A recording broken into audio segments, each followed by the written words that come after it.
We create a new life, a new value system, and live it as an example. That's what I'm talking about. We don't have to say anything, you know. We can just do it, because then people could see it as a living thing and not as a theory. What you're saying is then that it's that many people will be working on things from different perspectives, be working on the problems of freedom in different ways. Exactly. And there are so many young black people now who I see doing things that are revolutionizing me and the world. As I grew up, I knew that I wanted art, but I didn't know what I wanted from art. And the vision that I had, I just didn't trust it, just because like it just seemed like an inconceivable dream to attain, but I never let it go. So what led me to the Bay was I needed growth. In college, I was growing, and I was hungry, but my hand couldn't match my imagination. And I was just afraid that if I didn't trust in myself of my own self-study. I felt like I wanted to prove that my choice would have been fiscally worth it. So since I didn't know what I was doing and I was young, I was going to trailblaze and just go somewhere and figure it out with all my gumption and willpower. I stayed with my aunt and uncle for like a month just to look for a place, and then ever since then they gave me a bike and told me good luck. And I've been out here ever since. The process always starts off with a sketch for me. So I'm a fan of animation, so I started using a drafting pencil with lead. That's architects use it to do architecture. But I also know in animation, when it was done by hand, they would use these non-photo blues to help draw the figure out so that they could not make as many marks on the cell or on the, just to make a cleaner line. So I mimicked the process, and I kind of start with like the non-photo blue to figure out my form, and then after that I just go in with a regular pencil and outline it, and then if I'm not working on my own stuff, I might like to keep it tangible, like a piece or a painting, but if not, it'll just be digitized and it'll kind of look something like this once it gets digitized.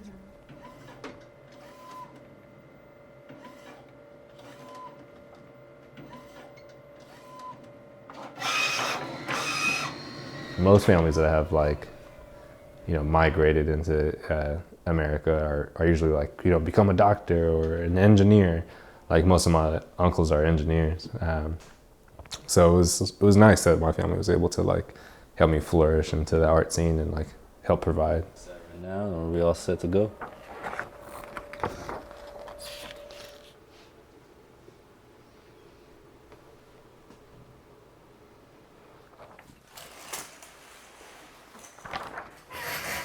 Yeah, so I got introduced into screen printing actually out of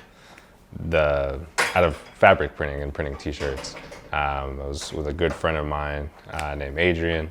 Both of us just didn't have enough money to pay for the high-end Nike and Adidas T-shirts. We'd get them every now and again, but not as much as some of the other kids. And we were like, you know what? Let's try to just make our own. So we started making our own bootleg Nike and Adidas T-shirts. And it got to the point where, kids at our school were like, oh, you guys didn't make that. You guys bought that. And we're like, nah, we actually made it. And after a while, we realized that was a compliment. So we started slanging T-shirts. And next thing you know, we're making some money and, spending it all on Quiznos subs.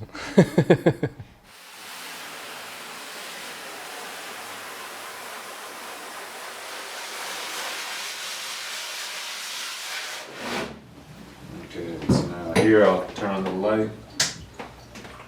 Be able to make sure I washed out all the detail needed.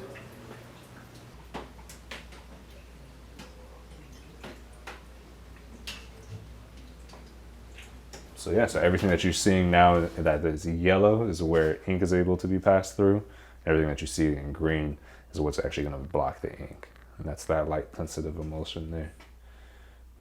I was interning for a gallery, and I saw all these artists that were being shown at the gallery and around the city, and I was like, yeah, these guys are dope. And I'm like, this doesn't really fully represent everybody that's out here right now. Like, yeah, these guys are cool, these works are dope, but how come every time I go to these shows, everybody's looking at me like I don't belong here? Like, who am I here for? It all looks the same. The people all look the same. They're all coming from the same schools, same. I'm like, what is this? I know these people that are really dope. How come they're not in these spaces? And now I'm figuring out that some of these, my friends, they've been here longer than I have, and I'm like, how come they're not in these spaces? Their work is good enough. And I was just like, all right, fine then.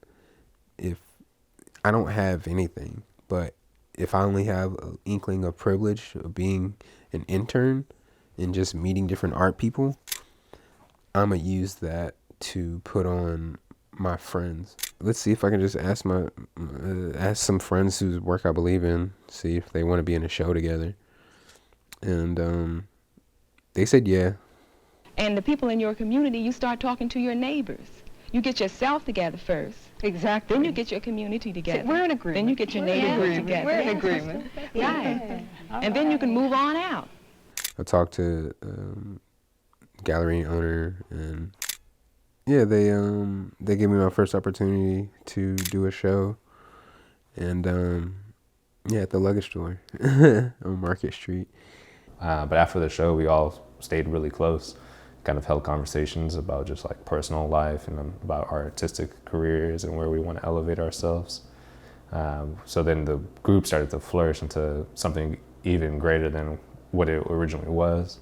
Well, basically that's what kind of put the seed in my head that like, I know I'm capable, but like, it's also pretty cool to bring others with you on that journey.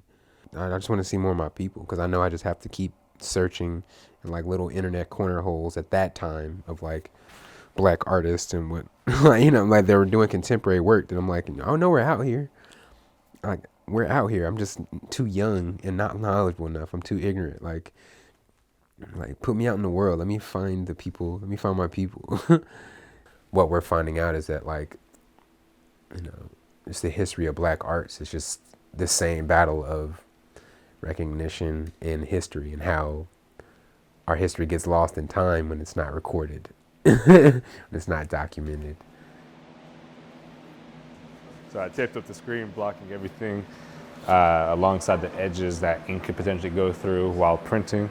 Kind of blocked up also some of these center marks that I had made as well, just because I don't want those printing onto the paper.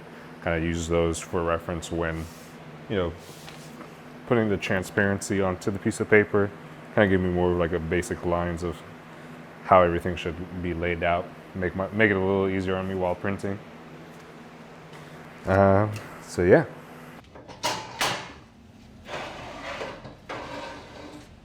The fact that we're all like black collectives, so the term noir came up as a way to describe what like blackness is.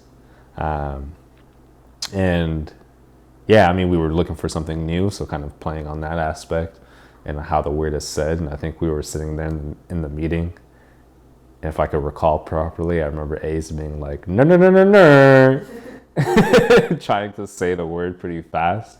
That like, I don't know, it kind of like made everybody laugh, but like it also sounded so good that I think that also had like a good effect onto it. I've definitely found a better position on where I fit best. And I, you know, the Bay Area, my community around me makes me feel as if like I fit anywhere. I would just love to have that. Just have a crew of people that I can grow with, and maybe if we want to, we can maybe etch, make a platform for other black artists and work together with black and brown artists to like to show the youth that they can do it too. Like you can be a creative for your life. You don't really have to. You don't have. And it's difficult, but it's like it's together. It's not as difficult. I don't think anybody was a generational artist. There might have been a couple of us that had like a mom that painted, but nobody I don't think anybody came from like a creative family. So it's like stepping out in our generation of black artists coming in the 2000s. It's just like our parents are just like, that's not how you're going to survive. And we're just like, I don't know nothing else. I don't want to do nothing else. So there was a survival mentality, and I think it turned into the love for all of us turned into growing the fact that it's like, oh no, this is it. This is what we needed. We're gonna thrive. Like we thought we're just like, hey, we're just making it out here, but now we're like, no, we want to make it out here. Like if we say we're gonna do it, we're gonna do it. And then having the support of each other is just like, oh no, we're gonna do it. And then it's just been like that of like, we're gonna do it, and we're gonna keep doing it, and we're gonna keep doing it because everybody could tell us no, but we're the ones gonna tell ourselves yes and figure this shit out.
I'm not a lecturer, I'm not a writer,